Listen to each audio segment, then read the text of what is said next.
Various items were discussed during last week's City Council meeting. Executive Director of Salvation Army Barrie Bayside Mission, Major Bruce Shirran, provided an update about his Christmas kettle campaign to raise money for various causes. The City Council denied an exemption to set up an indoor gun range in Barrie.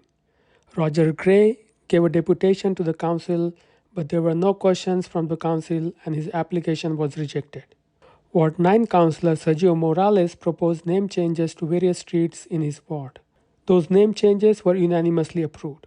Bill 23, passed by the Ontario government, will result in Barrie losing $18 million per year in development charges. Ward 1 Councillor Claire Ripma introduced a motion that would send letters to Premier Doug Ford and other provincial leaders to pay for the shortfall. It was passed unanimously. Follow the timestamp to jump to the relevant section of the video.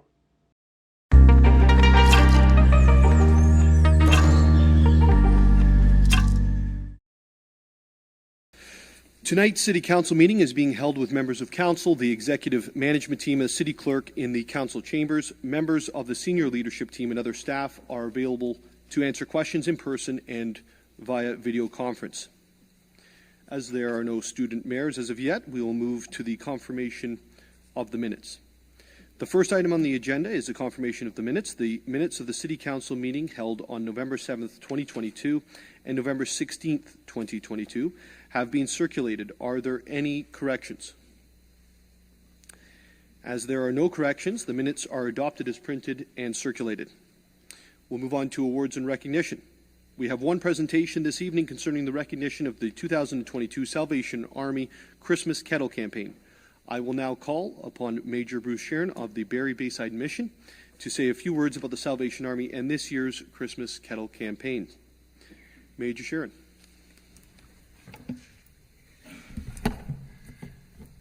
Your Worship, members of City Council, thank you for the opportunity to be with you this evening to share with you some of what is happening with the Salvation Army at the Barrie Bayside Center in providing to the City of Barrie. This year's promotion for Christmas Kettle campaign has a projected goal of $650,000. Significant to say to you this evening that in June of 2022, the Salvation Army recognized and celebrated 137 years of social services work in the City of Barrie. It's been through the generosity of the Simcoe County and the City of Barrie residents that have allowed us to provide programs and services that are essential to this city in efforts to meet the needs and service the most vulnerable and marginalized individuals of our community. From a statistical perspective this year, 2022, we will have over 137 volunteers who give more than 2,400 service hours to our community through our kitchen fooding programs, our family services programs, and our thrift store. One of our major programs in these days, as a result of the pandemic, is that of a community meal. And so the Salvation Army provides a community meal every day at lunch and dinner time, 7 days a week, 365 days a year.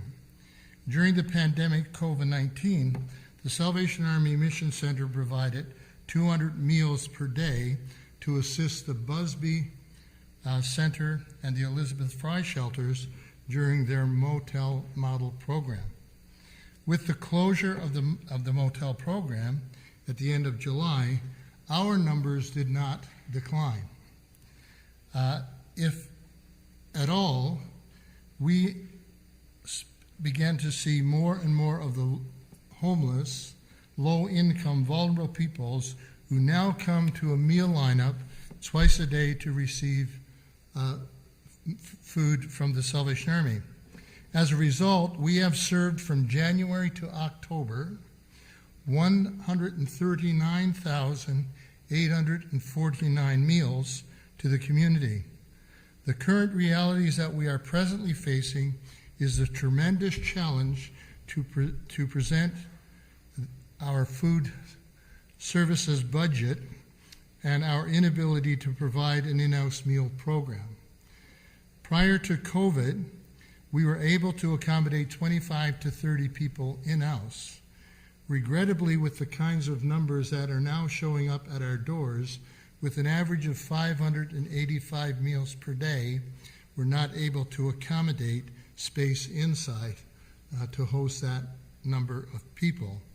And so we are presently doing a takeout through our shelter door where people line up every day at lunchtime and dinner time to be provided with a hot, nutritious meal.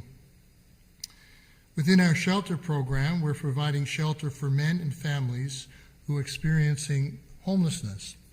Our 34-bed residential program is filled every night.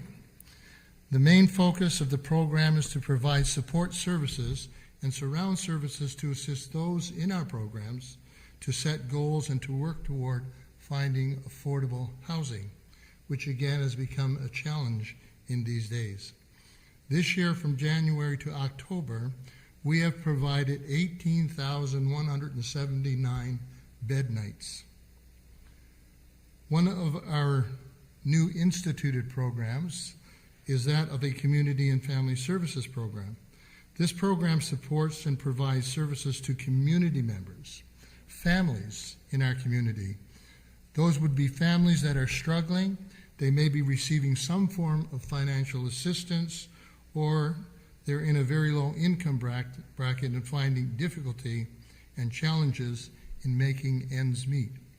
Our community and family services program will assist families through clothing, through household vouchers, through support services. Vouchers are provided to clients in need, to which they can be provided through our thrift store. And this year we've been able to support 80 families and have served them through this voucher program. So when an individual comes to us requiring household needs or clothing needs or baby needs, we're able to provide the voucher to them so they can go to our thrift store and receive the items necessary without cost to them. The program also provides an ID process. We assist individuals in obtaining their Ontario birth certificates. This year we've been able to support 40 clients and serve them in receiving their identification. The program provides a baby closet program. It provides diapers and formula and baby essentials. Recently, in just the last number of weeks, we've been able to support 4 families with this assistance, and I can add number 5 because we were able to do that for a family even today. We began a back-to-school program this year as well in September, and we served 18 families. Backpacks and school supplies were provided for children returning to school or beginning school in September past. This year we've started the Bundle Up Barrie program, which is a winter wear clothing initiative in an effort to provide families and individuals with warm clothing for the winter. The program is designed to provide gently used donated winter wear that can be given to the people upon request. Items would include children's snowsuits, hats, scarves, mittens, boots, as well as adult coats, hats, gloves, scarves as well. We've been able to assist 8 families and 52 individuals just in the last month.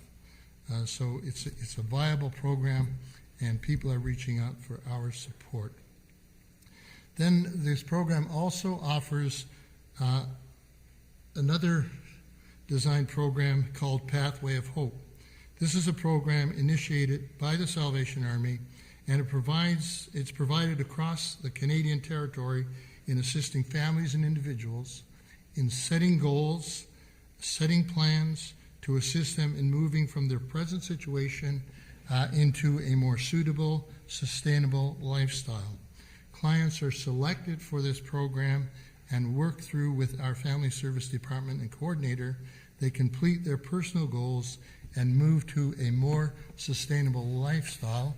And so the goals are set and the plan is set, and it may take anywhere from 3 months to 12 months to complete those goals. But it assists people in meeting and finding better ways to support and to develop their family lives. And so this year we've been able to complete the program with 6 families. We also have a 12-unit family shelter program. Many of you may be aware of this program. The Salvation Army, in collaboration with Redwood Park Communities, work together to provide temporary accommodation to families working toward affordable housing. This year, from January to October, this program provided shelter to 32 families, 3 months up to 6 months. The number of families that were housed through the program has been 16, and the number of diversions in our program has been 165. We have a lot of families that come to us looking to get accommodation in our shelter program, but of course, when the program's full, we have to try and find other support systems and other shelters, and so that's where the 165 diversions come from. From a financial perspective, finances to provide these programs and services come to us through the County of Simcoe. 69% of the finance income is brought in through that medium. Our Christmas kettle private donations contributes 31% of our budget, and all monies raised through the Christmas kettle campaign here in the city of Barrie remains in the city of Barrie, and so it is very much a part of our operational budget annually, so that we can provide the services that I just spoke to you about a moment ago. Last year, our kettle campaign raised $438,000. The objective was $625,000. So we had a shortfall of $197,000, but the reality of that was last year we only had a small number of our kettles in the community, again because of the COVID restrictions. But many people supported us online and through our tip-tap process and telephone medium, so we were able to raise and secure $438,000. The request for assistance is always coming to us. We find more and more people reaching out for support and services, with a 15% increase over last year. And as a result of the rising inflation costs, higher rental costs, affordable housing, more people are seeking shelter accommodations and supports to sustain their daily living. The good news is that the Salvation Army and Redwood Parks community are pleased that construction has begun with the building of a new 12-unit shelter that will provide shelter accommodation for those families who are seeking more permanent housing. And the project started back in July of this year, and the projection is that it will open by midsummer of 2023. So we're really excited about what's happening there. Through our case management processes, referrals are assisting individuals in the shelter to find housing and jobs. People are returning to being contributing members of the community. Those with addictions and mental health needs are being referred to the appropriate resources and sources and receiving treatment. We firmly believe that we're making a difference, one life at a time. As you can understand, the Salvation Army Barrie Bayside mission is more than just a shelter. As we partner with many other service providers in the city of Barrie, it is our mission to make every effort to assist the most vulnerable and marginalized of our community as we work under our national brand of Giving Hope Today. I would like to conclude on behalf of the Salvation Army by thanking the City of Barrie for its support in the past and anticipating your continued support going forward. We have lots of opportunities for volunteering at our cattle campaign, This year we've been able to put out all our kettles, or beginning next week. We have 12 locations presently, and the remainder of 20 locations will go out this coming week, beginning in December. And so we are certainly always seeking the support of groups and organizations that can assist us with the volunteer at the kettles. This year we've also had a number of independent locations, businesses who have contacted us. We didn't have enough kettles, but we do have countertop kettle boxes that have been placed in a number of businesses and locations to support us this year as well. And so we thank you again for the opportunity to make this presentation to City Council. And my heartfelt prayer for each of you this evening is that God will guide your decisions and God will guard your relationships. And together we can make a difference to our community. Thank you. May God bless you, and Merry Christmas. Thank you so much for the presentation this evening, and I know that I'm booked for two of those kettles over the next little while. So if you see a slump in money in the pot, you know why. It's not in my pocket. It just might be people might be veering away from politicians. That's all. But thank you so much, and we are so appreciative for the work that you do and your team does throughout our community for the vulnerable and for people who are in really difficult times. So thank you so much, and certainly do look forward to seeing the kettles throughout the city as well. With no other presentations this evening, we'll move on to deputations. Tonight there will be one deputation being provided by Roger Gray concerning motion 22-G-164, a response to motion 21-G-248, exemption request to permit an indoor gun range regulatory matters bylaw 2010-036. The deputation concerning motion 22-G-163, request for temporary noise exemption at 37 Johnson Street, Barrie for Fram plus Slocker, has been withdrawn. I now call upon Roger Gray to provide the deputation. Please note that in accordance with our procedural bylaw, a maximum of 5 minutes is permitted for the deputation. Mr. Gray. Push this. It's on? Your Worship, council members, staff, thanks for the opportunity to speak. Yeah, we just wanted to come forward with an opportunity to maybe clarify a couple of points from the last staff's report. I guess we've had I guess because of the timing of the canvassing at the point by bylaw, and then obviously with the election, took a lot longer than we'd anticipated with the building that we were looking at, and the current owner of that building had moved on to another tenant. He couldn't wait any longer. And I guess based on that, the timelines that we've been dealing with, we've lost a couple other locations in the meantime. We have found a new location at 125 Ferndale Drive, the corner of Ferndale and Dunlop. The building is zoned commercial, which meets the requirements of our intended use. So hopefully we can take that into consideration. We provided the previous council with our presentation regarding our market analysis and demonstrated the need for this service.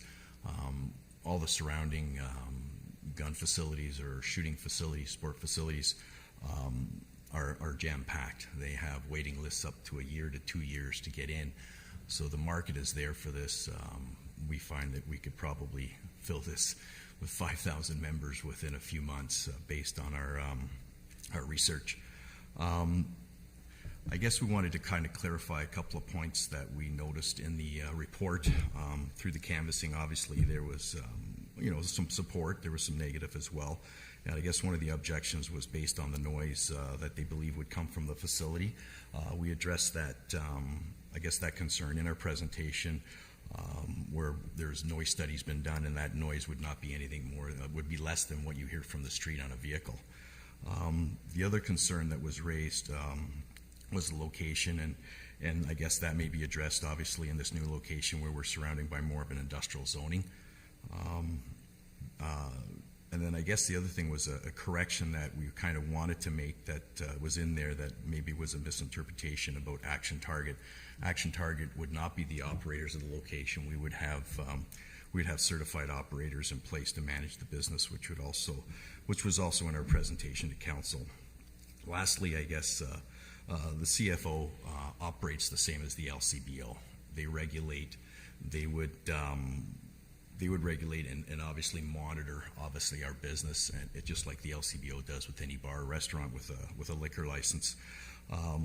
And they would basically, CFO would regulate the construction, the operation of the facility. Any of the complaints are regarding such a facility, that would be their responsibility, just like the LCB. Well, I wouldn't say the LCBO, but the Liquor Control Board, I guess, in that sense. And I guess I know this may not happen, but we're wondering if it's possible to get a permitted use letter in principle based on approval of a location. That was about it. Just wanted to bring up a couple of concerns, maybe clarify a couple of things from the report.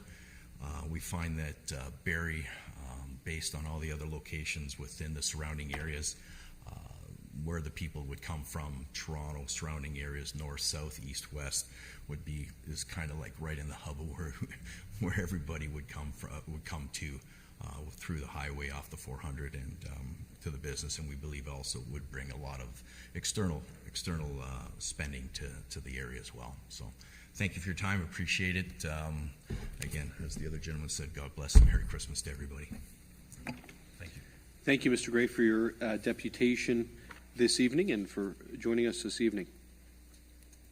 Are there any questions from members of council?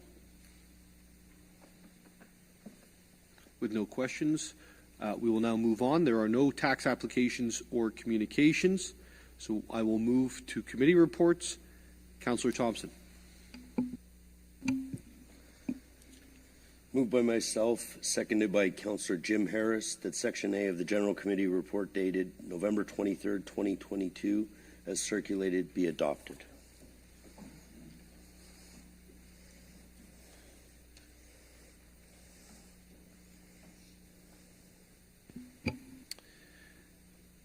It's moved by Councillor Thompson and seconded by Councillor Harris that Section A of the General Committee report dated November 23rd, 2022, as circulated, be adopted. Are there any questions or comments? We'll call the vote. Those in favor on my left and on my right. Motion carried.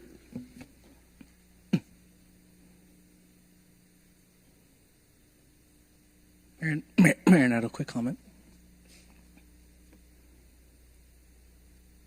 Yes, Councillor Morales. Yeah, I didn't quite want to do a point of clarification or anything. I just wanted to say congratulations to now officially Deputy Mayor Thompson.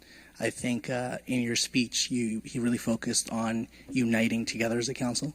That's something that wasn't always, front and focused, but that's something that I think, he's obviously emphasized, and it's something that we all want. And again, congratulations. You've brought that kind of unity at the police board and other organizations you've been on. So onward and forward. That was very gracious. Thank you, Councillor Morales. I actually didn't realize, but also the section that the deputation was made in regards to has now been passed as it was written from staff in the staff report and approved at General Committee. So that matter has now been dealt with. We'll move on to Section B. Moved by myself and seconded by Councillor Harris, that Section B of the General Committee report dated November 23rd, 2022, as circulated, be received.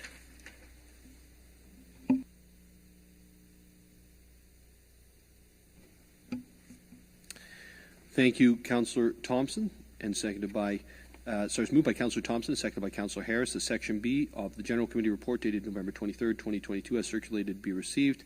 And this was a presentation concerning the Stormwater Climate Action Fund. Any questions or comments?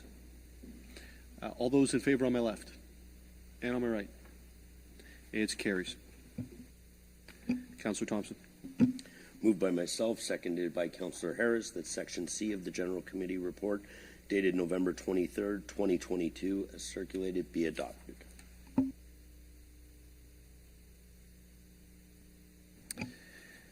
moved by Councillor Thompson and seconded by Councillor Harris that Section C of the General Committee Report dated November 23rd, 2022 as circulated be adopted. This is the municipal street naming for streets in the Mattamy Homes Lockhart Limited Plan of Subdivision in Ward 9. Are there any questions or concerns? Councillor Morales. Thank you, Mayor Nettle. Moved by myself, seconded by Councillor Harvey. I have an amendment, so I'll read it and put it on the floor as read.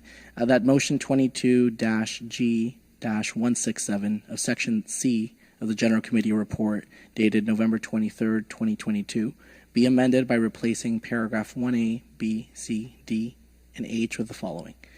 A, streets DL, Ridge Hill Drive be replaced with Yorkshire Drive.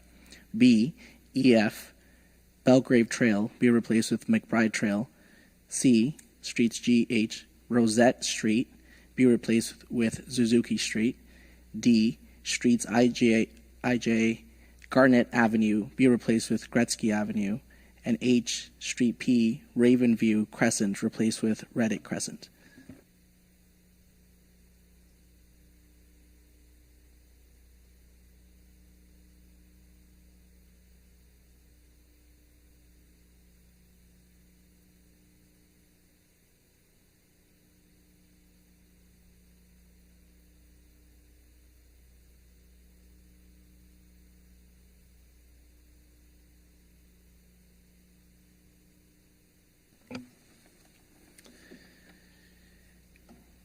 The amendment is as follows. It's moved by Councillor Morales and seconded by Councillor Harvey that motion 22-G-167 of Section C of the General Committee Report dated November 23rd, 2022 be amended by replacing paragraph 1A, B, C, D, and H with the following.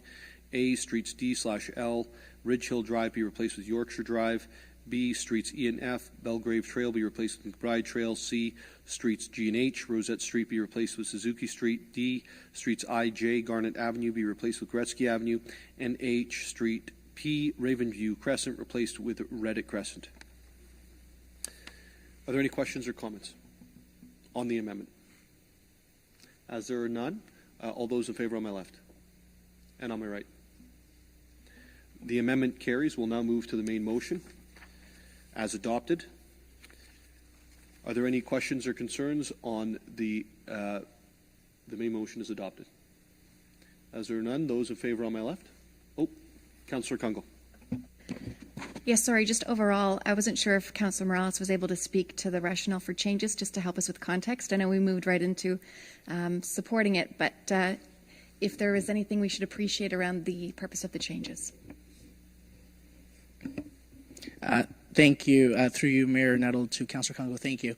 I was in your shoes. I was going to speak to it, and then it passed. I'm like, sometimes no words is better, but context is appreciated. So I had some concerns, and I just verbally talked to some councillors who just thought that some of the existing names were a little bit generic in language. I then consulted with our Director of Development Services. Some names are picked because they're veterans. Some names are picked because they're significant. And I was also told some names are just like staff sit around and say, can you come up with creative names? So some of them were generic. And a lot of what happens sometimes in Ward 9 and 10 is the names just sound pleasant. Like Pleasant View Crescent could be a name, for example, but it gets a little bit confusing. Also, Reddit is also a veteran, and we're lacking a little bit of veteran naming in Ward 9. And as well, McBride, as some of us know, Tom McBride passed away earlier this year, and his son actually lived one subdivision away from this. So it was little things like that. I don't want to get too nitty-gritty in street naming. I think this is a great opportunity for if other councillors have maybe want to bring veteran names to their streets, we can have involvement through a reference committee to review the street names. Are there any questions, Councillor Kungle? So just in follow-up, I do have another question for you, Mayor Nettle. Thank you, Councillor Morales. I think it's important for us and the public to know the meaning behind some of the name and the choice of names, because we do have many that come forward around putting forward their family names and looking at their own history around the culture of Barrie, so that's lovely. My question is to staff in general, maybe building off of reference Councillor Morales made to the opportunity to select or kind of give context, should naming be happening in certain areas. Is that a process where councillors are invited to actually be part of that process, or how are names identified that come forward out of a pool of names that exist? CAO Prowse, would you like to? Through you, excuse me, cough button help. Through you, Mayor Nuttall, to Councillor Kungl. I think I'll defer most of the response to Mr. Ariasandran, but there are approved policies and direction of Council that give staff authority to include names and add names to the name registry. In addition to that, perhaps Bala can add some additional context. Sure. Through you, Mayor Nuttall, to Councillor Kungl, as CAO Prowse mentioned, there is a policy that addresses how names get on the list. There is a registry that's maintained, and staff typically select these names in conjunction with the landowners or the developers, and the usual process is to consult the the ward councillor as part of that process. So that in summary is the process, and the naming policy also includes a process to have additional names that can be added to the registry. Final follow-up, if I may? Yes, absolutely. Thank you, Mr. Ariasandran. So is there any direction you can provide back? Last year we were able to put forward names, but they had a relationship to each other. So it was historically a hockey team from the early days of being established in Barrie, to either then be considered around a new subdivision or to be kind of held in relationship on certain blocks, or even perhaps something recognized within a future rec center.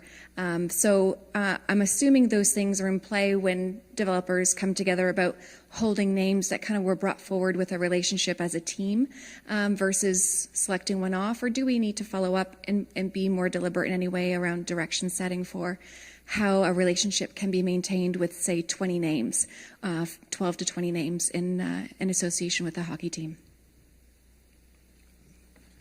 Through you, Mayor Nuttall, to Councillor Kungl. I'm not sure I have the answer to that question, other than to say the policy is pretty detailed, and it does provide the way these names are used in naming streets or other facilities.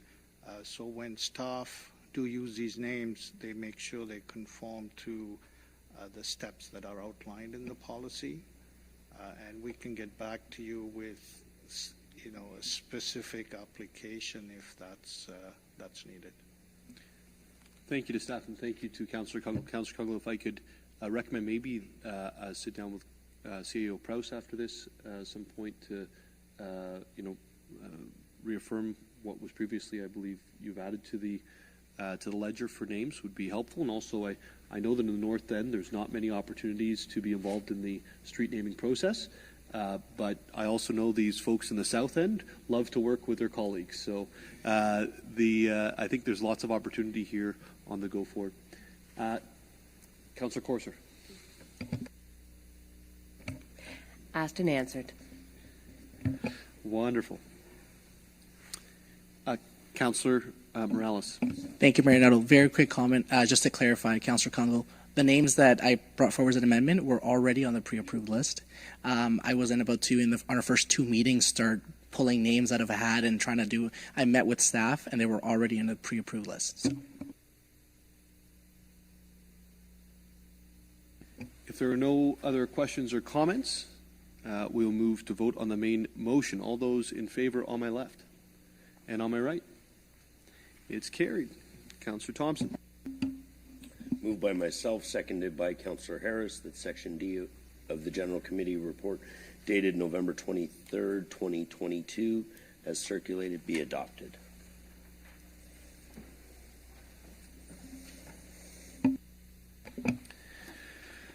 Thank you, Councillor Thompson. It's moved by Councillor Thompson and seconded by Councillor Harris that Section D of the General Committee report dated November 23rd, 2022, as circulated, be adopted. Are there any questions on my left or right? No questions. We'll move to the vote. Those in favor on my left and on my right? Approved.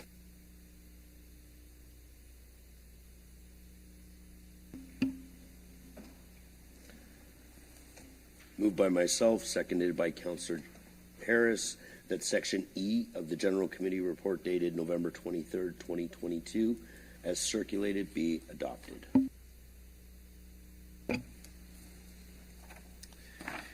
It's moved by Councillor Thompson and seconded by Councillor Harris that Section E of the General Committee report dated November 23rd, 2022, as circulated, be adopted. Any questions or comments? With no questions or comments, we'll move to the vote. Those in favor on my left and on my right. It carries.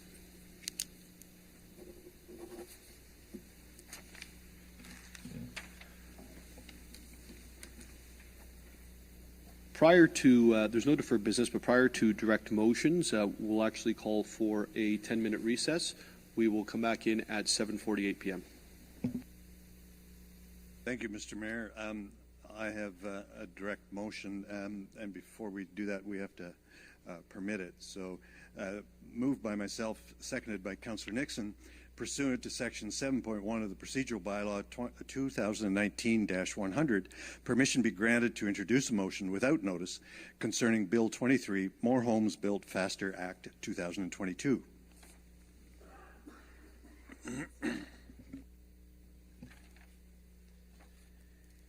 It's moved by Councillor Rittman and seconded by Councillor Nixon that a motion without notice of Bill 23, More Homes Built Faster Act 2022, that pursuant to Section 7.1 of the Procedural Bylaw 2019-100, permission be granted to introduce a motion without notice concerning Bill 23, More Homes Built Faster Act 2022. This motion requires two-thirds majority. Members of Council, when a motion is not given notice, the appropriate timeline is still able to be brought forward, but it does require two-thirds to proceed with the motion. Was there anything that you would like to add at this point? I could just speak to the reason for moving this forward. As everybody knows, Bill 23 has been in the works for a little bit of time, and there's been public information sought for that. It is now passed. The government has extended the time for. Sorry, Councillor Rittman, just to the. You can speak only to the introductory motion at this point, not to the main motion. Yes, that's coming. Okay. So, would you like to wait until the next motion? I'll do that. Okay, thank you. Are there? We'll now move to the vote on this. Are there support on my left and on my right? Unanimous. It's carries. So we'll now move to the main motion. Councillor Rittman. Thank you, Mr. Mayor. Moved by myself, seconded by Councillor Nixon.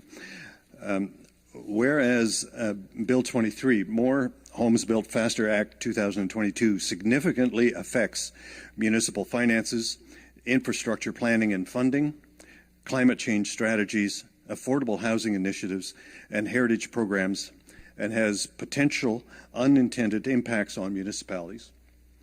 And whereas the City of Barrie needs to increase the capacity of its wastewater treatment plant at a cost of $250 million and other growth-related infrastructure, and whereas Bill 23 significantly reduces the development charges and parkland levies available to the City of Barrie for the construction of this infrastructure, and whereas as a result of the changes adopted in the legislation, the City of Barrie will experience a $90 million a reduction in funds to invest in infrastructure for affordable and attainable housing in the next 5 years.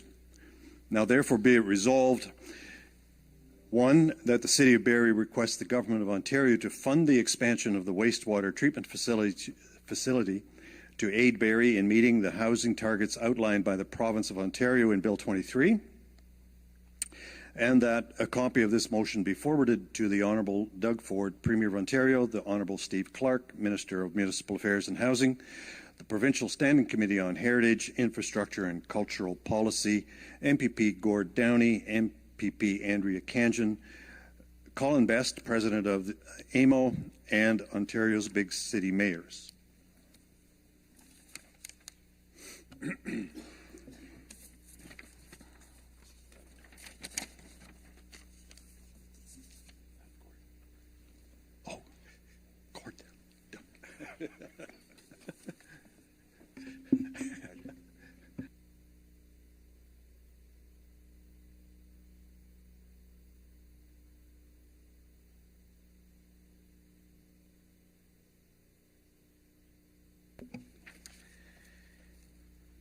It's moved by Councillor Rittman, seconded by Councillor Nixon.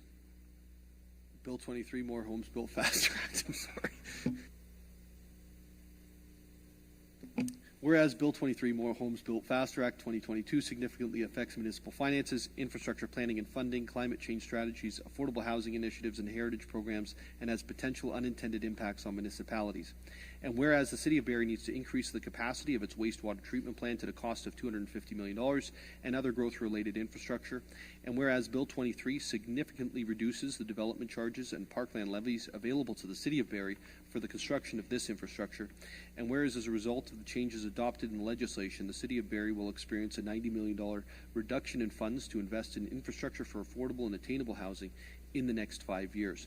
Now therefore be it resolved as follows. Number one, that the City of Barrie requests the Government of Ontario to fund the expansion of the wastewater treatment facility to aid Barrie in meeting the housing targets outlined by the Province of Ontario in Bill 23. Two, that a copy of this motion be forwarded to the Honourable Doug Ford, Premier of Ontario, the Honourable Steve Clark, Minister of Municipal Affairs and Housing, the Provincial Standing Committee on Heritage, Infrastructure and Cultural Policy, MPP Doug Downey, MPP Andrea Kanjan, Colin Best, President of the Association of Municipalities of Ontario, and Ontario's Big City Mayors. Point of order. Councillor.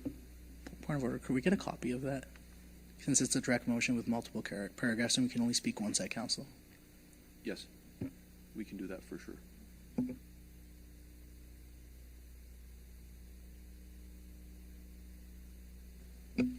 Thank you. Councillor Rittman, would you like to speak to this before we... Sure. Thank you, Mr. Mayor. Bill 23 has been in the works for a short while, and the province has agreed to extend the comment period until December the 9th. However, they did pass the bill yesterday or day before.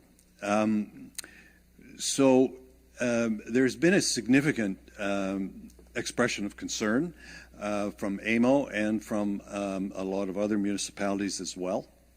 And I think it's important that the City of Barrie add its voice to the concerns that have been raised. And there are a lot of concerns that we could have entered into this motion to do with heritage or with conservation authorities or that kind of thing. And some of those are definitely going to come back to us again to give us some issue. But I wanted to focus very much on the impact on the City of Barrie. If the province is going to take and remove money from the development charges, what that does is it transfers that cost to the taxpayer. And I think we all need to be aware of that, and we need to make the province and others aware of that as well, because it is very, very specific in this case. And that's why we are asking for the province to help us with the construction of the sewage plant, the $250 million that is going to be involved there, if we're going to lose some of or all of that money due to the changes in the development charges. I think, interestingly enough, CAO Prowse provided us with a memo the other day that indicated that we could expect in the next 5 years a reduction of $90 million in funds related directly to our infrastructure growth.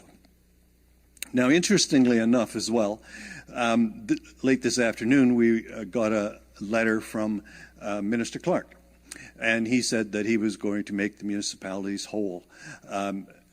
I'm not sure he said exactly that, but he said something along those lines.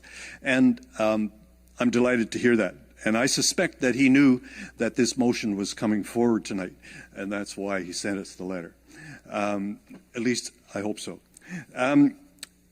So I think, you know, these are kind of big numbers, but then I thought, you know what, I'm going to do just a little bit of arithmetic. And if you look at $90 million that we're expecting to lose over 5 years, that's $18 million a year. That's 5% increase in our budget on a $350 million budget. That's just standing still. That's not doing anything. For someone that pays $4,000 a year taxes on their property today, that means another $200, and you don't get anything for it. So this is a matter of some consequence, Mr. Mayor, and I'm hoping that we will support this motion. I think that when the municipalities band together, I think they will have an impact, and certainly the province has already indicated that they're going to, under some circumstances, make us whole, and I think that is a very good start, but I think we need to go farther yet. Thanks. Thank you, Councillor Rietma. Are there any other questions or comments? Councillor Harvey. Yeah, thank you, Mayor Nuttall.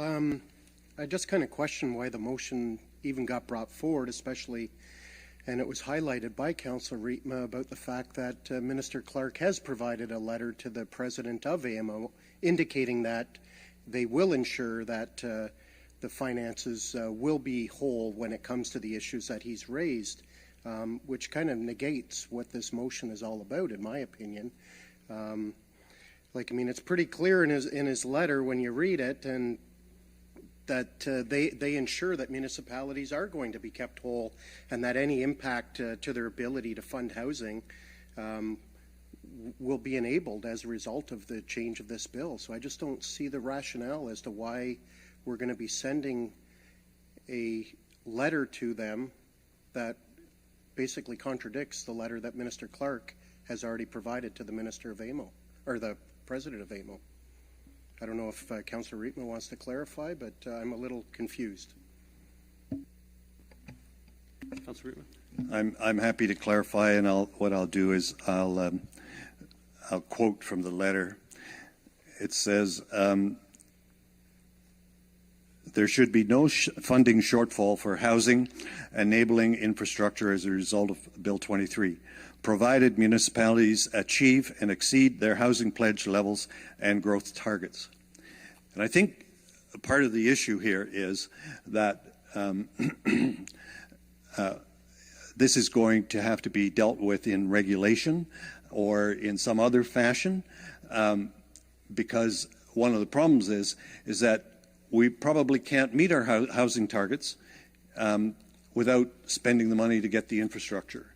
And we can't get the money because the province says you can't get it until after you've got the houses in place. So it's kind of a chicken and egg thing, but it upsets significantly our development charge structure. And I think that there's a lot more work to be done. And I think my suspicion is that the devil's going to be in the details when the regulations come out. Thank you, Councillor Rietma. Are there any other questions or concerns? Councillor Harris. Yeah, thank you, Mayor Nuttall. Councillor Rietma, I appreciated you mentioned the importance of banding together. And with that noted and that theme, I'm curious, and obviously things change very quickly, and we saw the response through AMO from Minister Clark, and maybe through you, Mayor Nuttall, to CEO Prowse. Just wondering, again, with that theme of banding together, we're one municipality of 404, I guess it is, close to in Ontario. Is the message and the direction from AMO to do just that, to actually use the authority and the voice of AMO to make these collective concerns raised to the provincial government as opposed to each municipality writing its own letter? CEO Prowse. Through you, Mayor Nuttall, to Councillor Harris, I think the direction from AMO, since AMO is an association of municipalities, we are members of AMO. So AMO is sort of doing municipalities' biddings as a collective. So I'm not sure they've given that feedback or direction, Councillor Harris, but I think it is safe to say, if you read the headlines across Ontario, most municipalities are taking a position on Bill 23. Mayor Nuttall and I will be attending the Ontario Big Mayors Caucus meeting on Friday. I can assure you that there will be a lot of conversation around Bill 23 as there was in the previous meetings. So I think it's top of mind for all municipalities. So to answer your question, I think they are answering it collectively through organizations like AMO, through the Ontario Big Mayors Caucus, and yes, they are doing it individually. Okay, and thank you for that. I maybe follow up because that was my next question, was the big city mayor. So pleased to know you're meeting on Friday, and that again will be that collective kind of voice putting forward the concerns that may still be present, even though there's some positive news coming, obviously, with the direction that we heard today. Just also wondering, and maybe to the movers, we noted in the motion, and one of the things we wanted to do, I believe, as a partner in government with our MPPs, was to communicate with them and raise concerns, issues, and opportunities to work together. Have either of you spoken to MPPs Khanjin or Downey about the concerns and got their feedback to date? Because I know they were named in the letter. I've had a conversation with MPP Khanjin at one point. It wasn't in great detail, but it was a brief conversation. Yeah, and I guess that's one of the challenges I have is, again, and maybe just trying to reflect, and I think I lost my score count, but I think the last term of council, I think it was up to having written about 15 letters. And if my scorecard is correct, and maybe if I'm wrong, maybe Ms. Cook could correct me, but I think we were 2 for 15 in getting even a response. Is that correct? Okay. So I just, we're starting out in a new path here, and we have legislation that we have concerns with. There's obviously pros and cons with everything in this world. But I'm wondering if our approach wouldn't be better served by being patient, waiting for AMO, waiting for big city mayors and the return of that response from Mayor Nuttall, and then speak to our MPPs, because they are concerned about Barrie as well, and communities, and then have a response, because the bill is passed. So that would be my thought as far as, are we jumping the gun? We like writing letters. They don't get response, let alone action. So maybe a better approach might be taken. So thank you. Councillor Kungl. Thank you. Through you, Mayor Nuttall, I'll open it up to Mr. Miller and or Councillor Rietma. I see this as broader than just a letter taking a position on Bill 23, and maybe that's because I'm focusing in on the numbered paragraph and reading it, which is actually formally asking for $250,000 to fund the wastewater treatment facility in recognition of other pressures. So is there any context you can provide there, if that is one, the amount needed or the positioning of that? And so two, I'm seeing this as not just a position statement, but an actual funding ask. Is that correct? It is actually a funding ask, but I think the purpose of the motion, and I agree with Councillor Harris that, we've put way too many stamps on letters and never got anything back. And I don't think that it's a particularly useful exercise, but I do think that it is a very useful exercise to pass this motion so that when our mayor goes to the big city mayors, he can say, my council is behind me. That's the way I view it.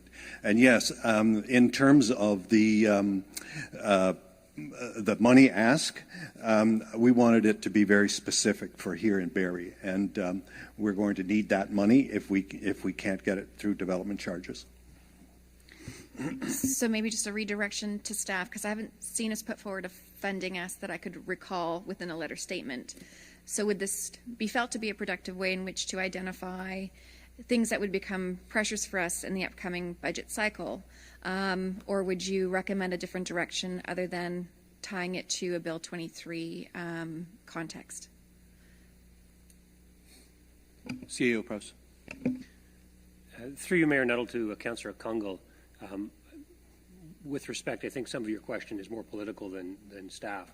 I would just issue a correction. The number is $250 million, not $250,000, and that is the approximate cost of the expansion and upgrade that the city is effectively planning for our pollution control plant. So I think the intent there is really to highlight probably one of our most expensive costs of growth and explain to the province that we need some help. But I would leave it to the mover of the motion to explain it further. Thank you.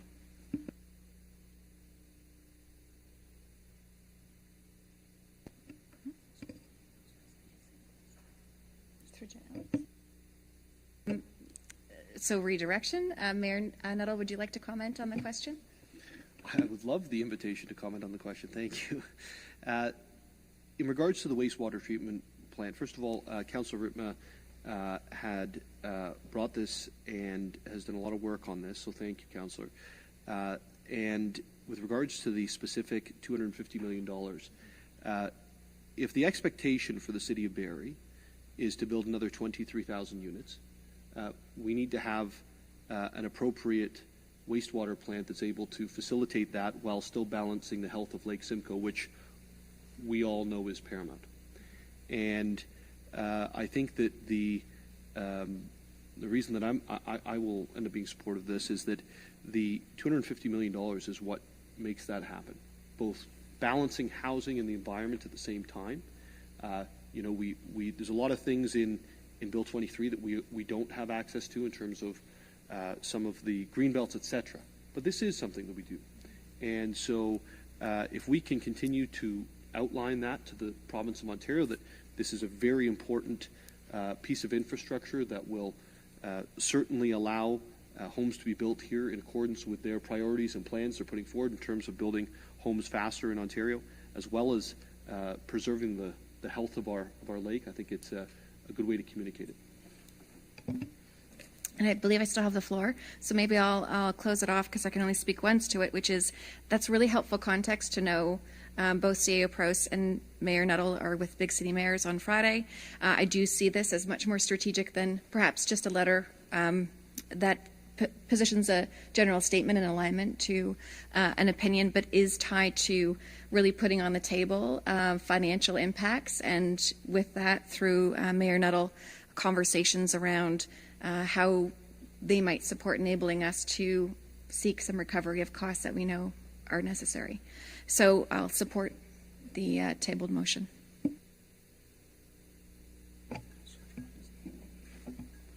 Councilor Morales.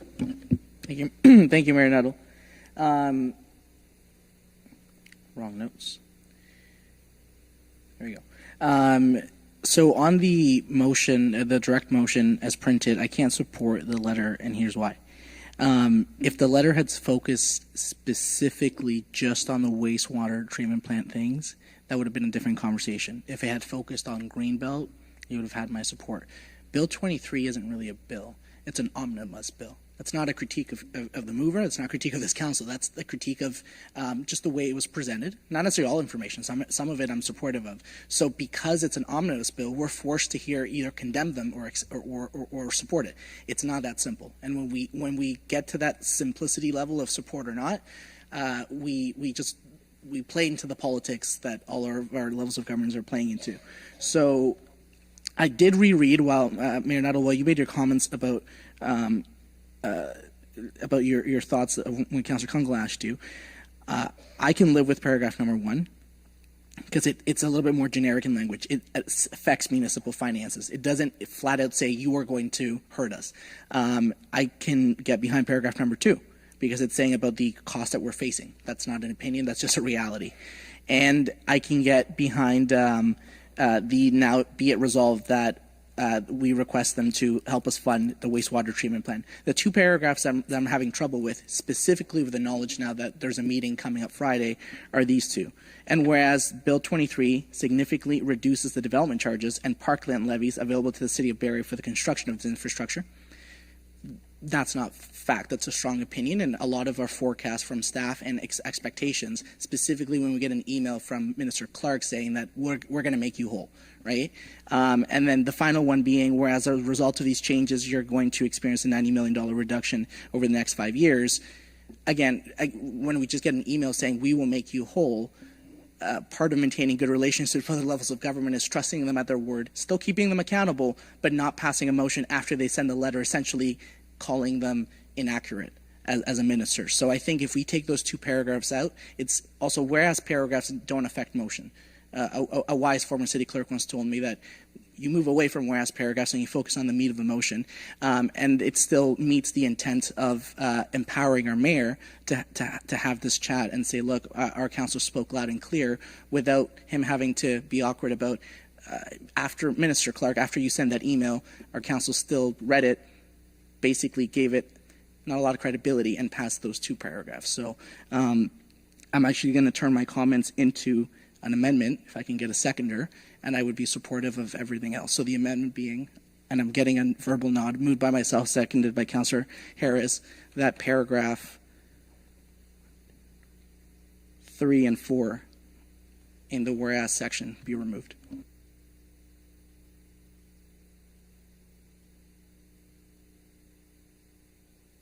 Through you, Mayor Nuttall, to Ms. Cook, would you like that emailed or on a paper? It's just a removal. Through you, Mayor Nuttall, I would need it on paper. While we're doing that, if it's okay with you, Councilor Morales, I just want to ask one question of clarification, and I actually see some of the rationale here, what you're saying. In terms of the reduction of development charges, CAO, Prowse, and parkland levies, my understanding is from the memo that there is a reduction in development charges and parkland levies. I believe it was a 50% reduction over 5 acres, alongside various reductions on development charges depending on what the built form is and what the use is, etc. Is that correct based on what you've read and what certainly you've signed off on as a memo to council? Through you, Mayor Nuttall, to members of council, I would leave it to Mr. Miller to confirm the precise amounts. I think we did some weighted average when we looked at the reductions to development charges, and then we forecast our actual infrastructure spend related to infrastructure over the next 5 years, which is about, I believe, $900 million was the number. An approximately 10% reduction gives you the $90 million number. But if there's specifics on the changes, I think, as they say, the devil is in the details, and Mr. Miller is probably best suited to speak to that. Through you, Mayor Nuttall, to members of council. So you are correct. The memo did identify that there are exemptions within Bill 23 that all municipalities are still trying to understand. So related to some rental units, affordable houses, and those will be an immediate impact. There's also a reduction. They've removed housing services. So the city of Barrie pays our service partner, Simcoe County, to provide social housing. There'll be a reduction in our rate for that cost because those are no longer eligible to be collected for development charges. So there will be some immediate impacts on the DC front. And when we update our bylaw in the spring of 2023, any new rates will be phased in. 80% you'll get the first year, 85% the second year, and those will be really a big impact on municipalities. And then, as you identified, there will be a reduction in the amount of revenues we collect through parkland. Thank you, Mr. Miller. I had forgotten about the handwritten motions and all of us practicing our printing before we do them. Moved by Councillor Morales and seconded by Councillor Harris that the direct motion Bill 23 be amended to remove paragraphs 3 and 4 from the whereas section. That amendment is now on the floor to the direct motion. Councillor Morales. Perfect. Thank you. I'll be quick. Mayor Nuttall, one clarification, because I did make a comment that I saw a couple of heads go up. What I meant by the first paragraph not being as explicit is the government has made either formal lines in Bill 23 or accessory comments while on the podium talking about it, that the way they're going to make up for reductions in development charges or defers or those kind of things is a lot of cities with GO stations, if they hit their density targets, they're going to get additional funding. We have 2 GO stations. So there's an opportunity for Barrie, if we hit density criteria, to more than make up for this funding, and possibly, I don't want to promise, possibly even get unforeseen funding. So at the end of the day, it could be a wash. Does that mean in the DC bucket we're down? Yes, and I want to clarify because I saw some heads go, whoa, that may on its own be factually correct, but at the overall end of the day, the way they intend this bill to happen, and I'm not pretending to be an expert, we might be made whole. So I want them to, in that meeting, to maybe go into as much detail as they can about if we hit those density targets in our 2 GO stations, what the financial implication would be. I think a good way to do that is to give you an opportunity to go with as clear and concise paragraphs without possibility of being a little bit passive-aggressive. Thank you, Councillor Morales. Any questions or comments around the table? Those in favor on my left. And on my right? Those against? It carries.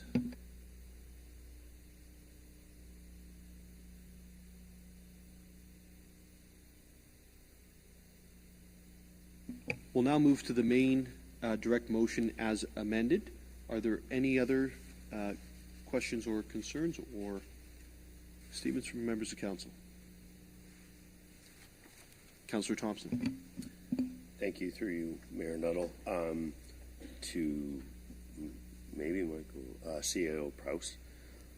If I remember correctly, we were asked as a city to send in our developments, and there was benchmarks of where. Am I correct in the memo, and it could be communicated from Ms. James Reed, that we were ahead of the requirements that the provincial government was setting targets for, which I'm not a big fan of the letter writing, but with us hitting targets to be made whole in the statement, I think we're well on our way to hitting the targets that they had set out already. Through you, Mayor Nuttall, to Deputy Mayor Thompson. Excuse me. The province has requested municipalities to submit their commitment, declaration, their terminology, not mine, on what their housing commitment is. I think actually is their terminology. Staff are working on that. We expect to have that in front of council, I believe, in January, February. I think the timeline for the province was February, March to get it back.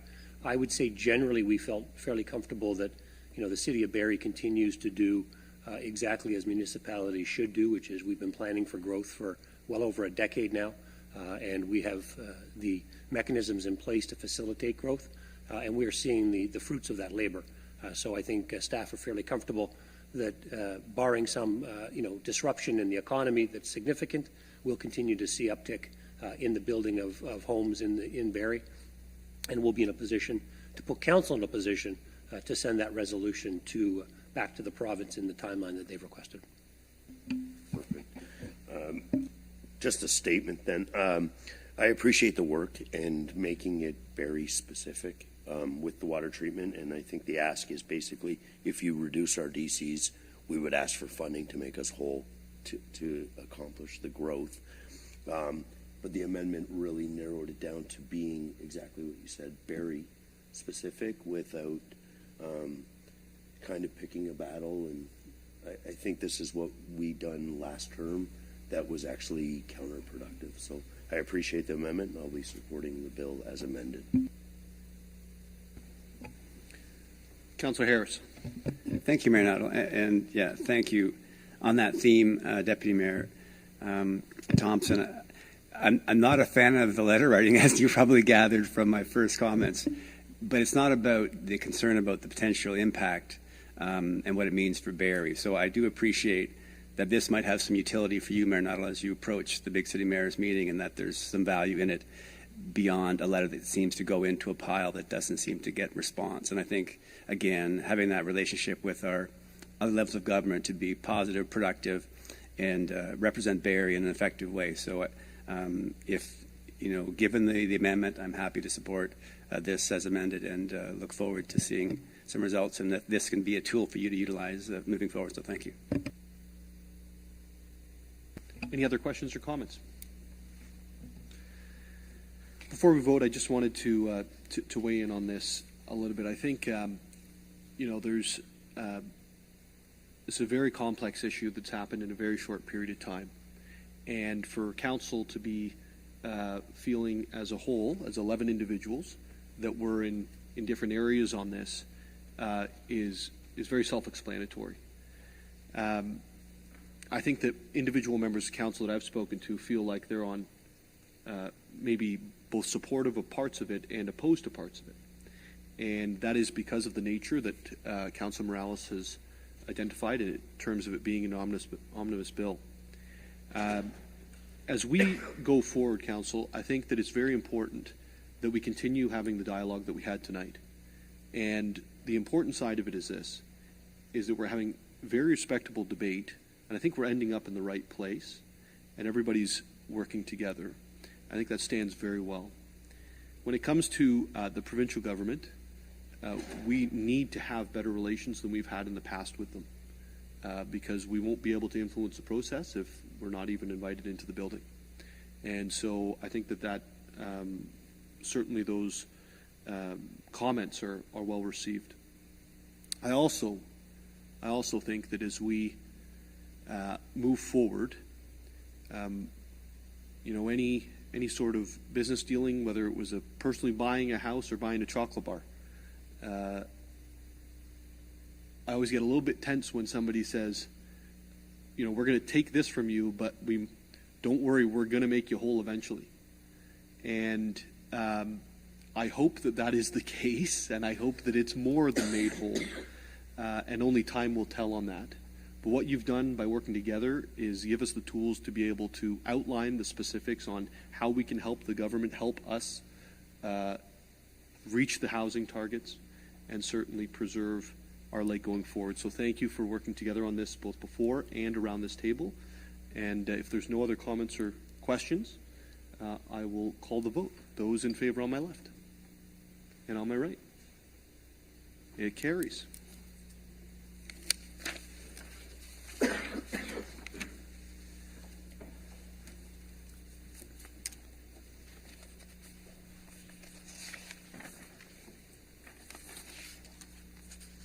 As there are no presentations, we are now at inquiries. Are there any inquiries on my left? And on my right? If there's no inquiries this evening, we will now move to announcements. Are there any announcements on my left? Wow. Are there any announcements on my right? Okay. Well, I will move into to announcements then. I would like to proclaim the month of December as Christmas Cheer Month. Registration for the Winter Recreation and Culture programs opens Tuesday, December 6th at 8 a.m. For information on programming, please visit play.barrie.ca. The city is hosting a public information center virtually on December the 13th concerning the Bradford Street corridor and Tiffin Street intersections between 7 and 8:30 p.m. For more information or to register, please visit barrie.ca/BradfordEA. The Barrie Police Service has launched the 2022 Community Safety Survey. This is an opportunity for the public to share feedback on the Barrie Police Service accountability, approachability, and resources. The deadline to submit comments is December 2nd. For more information, please visit barriepolice.ca/survey.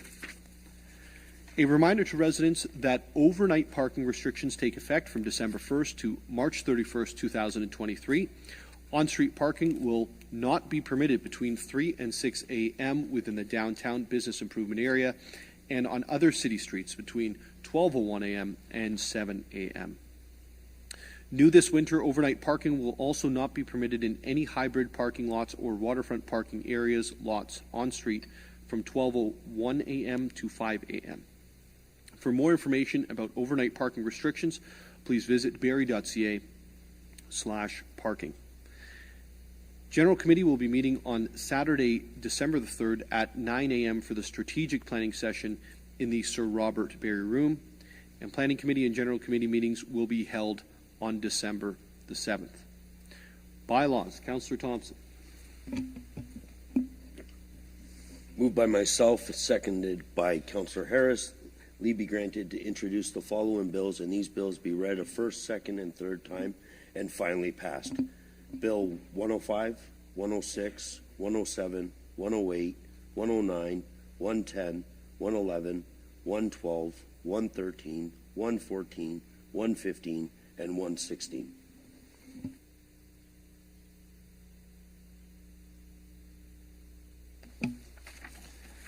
Thank you, Councillor Thompson. It's moved by Councillor Thompson and seconded by Councillor Harris. That leave be granted to introduce the following bills, and these bills be read a first, second, and third time this day, and finally passed. Bills 105, 106, 107, 108, 109, 110, 111, 112, 113, 114, 115, and 116. Are there any questions or comments? Seeing none, all those in favor on my left and on my right? It carries.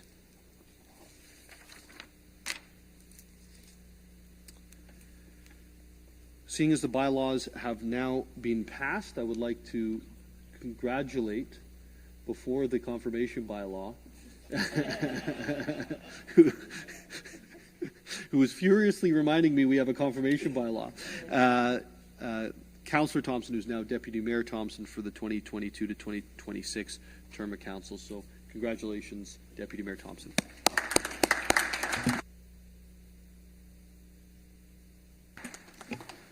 Deputy Mayor Thompson, do you have a confirmation bylaw?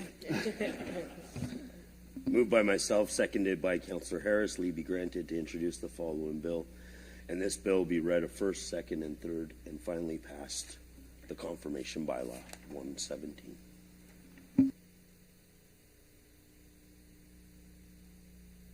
It's moved by Deputy Mayor Thompson and seconded by Councillor Harris. Confirmation bylaw that leave be granted to introduce the following bill, and this bill will be ready first, second, and third time this day, and finally passed. Bill 117. Are there any questions or concerns? Seeing none, we'll call the vote. Those in favor on my left and on my right.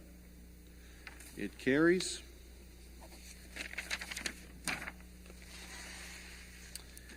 We're now adjourned. No, we're not. We need a motion to adjourn. No, I don't get to do it myself. Just get to throw the hammer a couple times.